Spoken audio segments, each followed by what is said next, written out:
下面一起来了解宝妈咳嗽了还能不能喂孩子呢？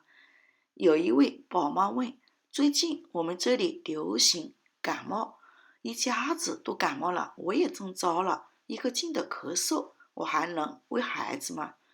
回答这位宝妈，可以喂奶的。感冒咳嗽期间奶量会减少，这期间如果奶量特别少的话，就适当的加点奶粉，但是仍然建议以母乳喂养为主。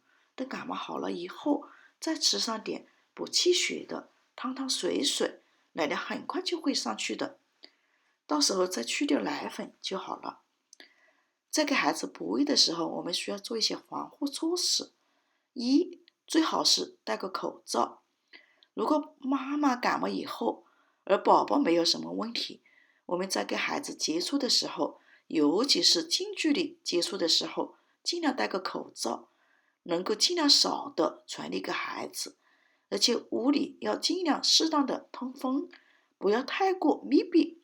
二，咳嗽的时候不要直对孩子，咳嗽或打喷嚏时，避免直接对孩子，也不要直接对着空中，最好拿一个纸或者用手捂着，打完了以后洗洗手。第三，尽量少接触外人。在流感季节的时候，任何一个人都可能携带病菌，随时都可能会传给我们，尤其是密闭的空间，近距离的接触。作为哺乳期的妈妈，更应该小心的接触其他人，尤其是很多人扎堆的地方，尽量少去。等春暖花开的时候，都好了以后，再适当接触吧。第四，可以外敷后背。我们讲治疗咳嗽有一个方法，那就是用暖水袋外敷后背。这个方法对解决因外感风寒感冒而导致的咳嗽效果很好，可以试一试。方法是取一个热水袋，灌满热水，外敷到后背、肺俞穴这一横向的区域，也就是后背肩胛骨两边肩胛骨之间都可以敷一敷。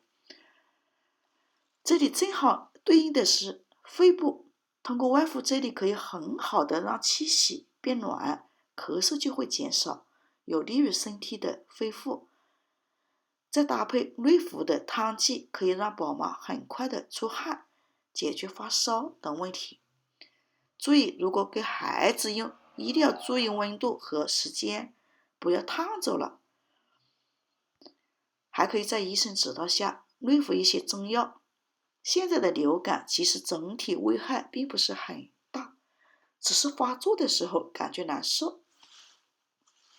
作为哺乳期的妈妈，这个时候建议在中医的指导下，用一些中药的汤剂调理，尽量少用西药或激素一类的药物。激素类的药物可能会导致奶量的骤减，有些药还可能通过乳汁传递给孩子。比如常用的中药方剂，麻黄汤、桂枝汤、葛根汤、小青龙汤、小柴胡汤都比较适合用在这个季节。单独或结合使用，需要找中医根据自身的情况开取一些药物，而且要在不会对宝妈造成影响的情况，当然也不会影响给孩子哺乳。很多妈妈都比较担心，害怕因为自己感冒导致孩子出现更严重的问题。其实宝妈在生病的时候给宝宝喂奶，不仅不会对宝宝造成重大影响，反而会增加宝宝的自身抗体。毕竟宝宝感冒以后，身体产生的抗体也会在乳汁里面。就讲到这，谢谢您收听。